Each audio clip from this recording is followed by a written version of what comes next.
first sound check real quick. Can you say and spell your first and last name for me? Jerry Hendrix, Jerry, Hendrix. Perfect. So first thing, you've been here to Huntsville before, is that correct? Yeah, we moved here in 1986 originally, and I've worked across the industry here with NASA and also with on space station. Okay. I'm actually employed with Boeing.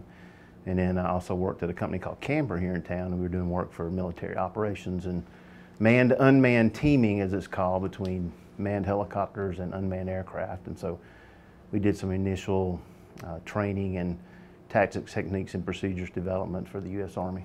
Cool. So is that what brought you back? Kind of, you wanted to come back here? Yeah, my kids are here. Grandkids are here. You know, I have 3 grandkids. I love them to death. So it's a great opportunity, and I was glad I was able to come back. And had a great respect for UAH for many, many years, and I've supported the athletic program, and so when this opportunity came up, I couldn't pass it up. So. Awesome. Well, welcome. Thank you. Welcome back. So first, I'm going to have you briefly as well as you can, explain what UAS actually is. Like for somebody, kind of dumb it down for people who aren't familiar with what. Okay, so UAS stands for Unmanned Aircraft Systems, although some people call them Unmanned Aerial Systems. The Air Force calls them Remote Piloted Aircraft Systems. So there's a lot of different terminology. Basically what it means is that the operator of that aircraft is on the ground operating it while it's in the air. Of course, the goal is to develop solutions that are fully autonomous, so that it has information and gathers information from the environment, so that it can navigate to where it needs to go without hitting anything, and then safely deliver whatever it may be delivering, or safely navigate to collect information. So the goal is to get to a full autonomous solution space. So. Okay, so as your new job here as director, correct? Mm-hmm. What is your first thing you have to work on when you start? I guess you've already started, right? Yeah, just started. So what's the first thing you did, or what's the first goal you want to meet when you start? Well, we want to continue to build on the great research that's already going on here at UAH, right? They are a part of the Assure Alliance, and which is a part of the FAA UAS Center of Excellence. So we're going to continue to mature that particular research. We're going to continue to work with looking at things like impact studies of drones as they fly into materials or into engines and things of that nature. So we're doing extensive fundamental research into that area. So we'll continue to do that. We want to work on expanding a capability locally by creating a rapport with our local community to look at supporting developmental tests of aircraft or solution spaces, and then also doing some operational testing with them for the benefit of getting them familiar with what the FAA is expecting if they're interested in testing in the national airspace. Cool. So once you kind of get on board with other places around the area, what does that mean for you guys? With other companies, is that what you're saying? Yeah. So you know, branding and making sure that the community at large knows that they have a great research reach here at UAH, right?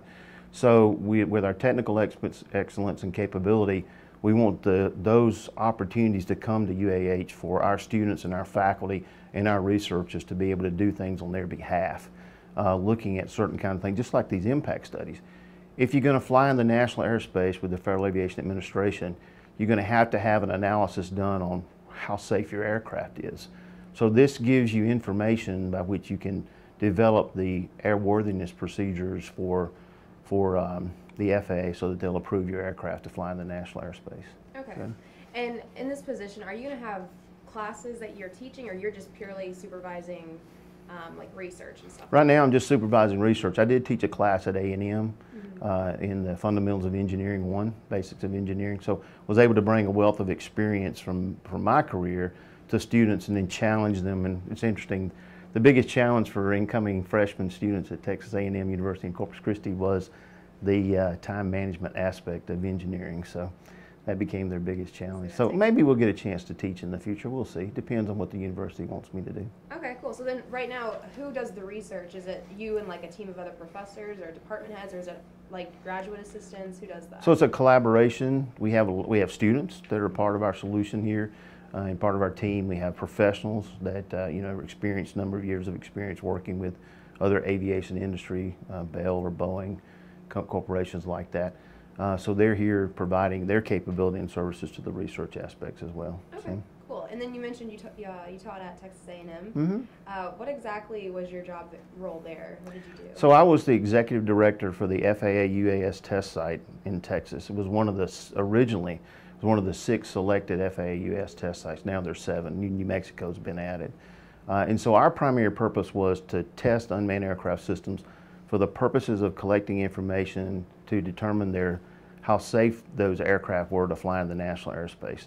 Now that broadened into a lot of different things. It became search and rescue. It became working with BNSF Railway to help them fly aircraft to inspect help them fly aircraft to inspect their railroads.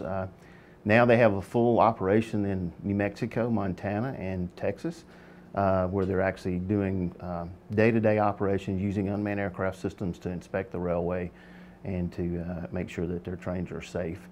So we did a lot of search and rescue, supporting Hurricane Harvey in particular, and then the floods that preceded that a few years up in the Austin area. In Harvey, we flew in 19 straight days in 5 different locations with different types of aircraft, some of which you filmed a few minutes ago, similar to those. And so we were there to help anything from search and rescue aspects of looking for the environment and how it looks after the disaster, to seeing if there's someone who needed help, inspecting offshore oil rigs, inspecting the communities that were hit with the storms, assessing the flooding in Houston and making sure that we understood as the water would rise or fall. We were inspecting dikes and levees, looking for the water rising and falling. And then I think the thing that was most beneficial was we worked with the local county tax office and gave them information so that they can determine the percent of damage within the counties that we were supporting, so they could get that information to FEMA as quickly as possible so the right type of help could get into the community. And that's something that translates to here, as we know the history of Huntsville and the fact that we've had tornadoes in the past. So gathering that kinds of information and getting that information in the hands of the authorities that utilize that could be extremely valuable for here.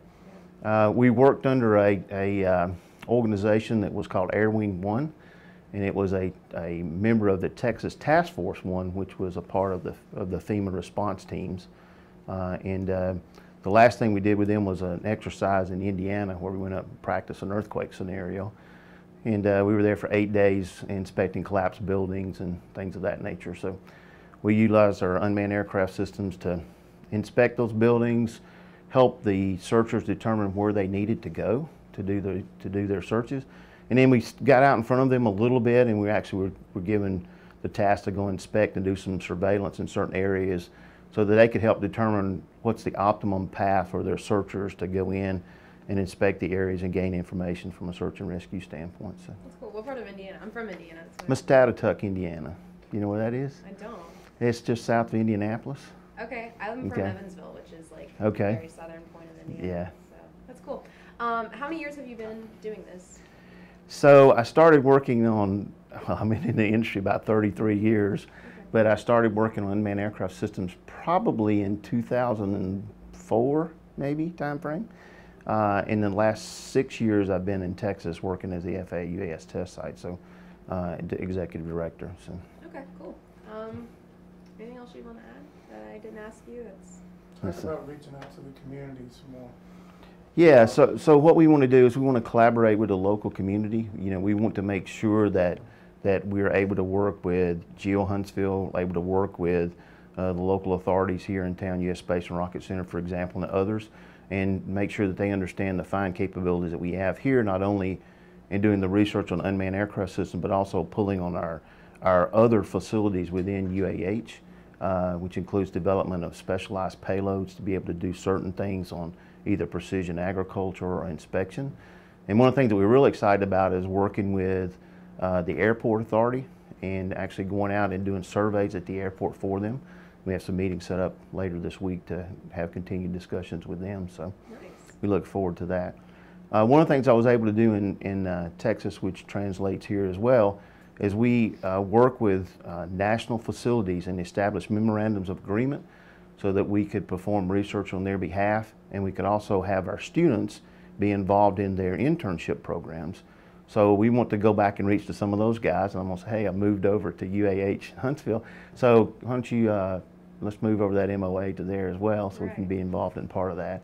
And it was, one of the largest ones was Oak Ridge National Lab, so we were really pleased to have that agreement with them out of Tennessee. So nice. Well, sounds like you got a good thing going already. yeah, we're excited. We're excited to be here. All right, Good. that's all I needed.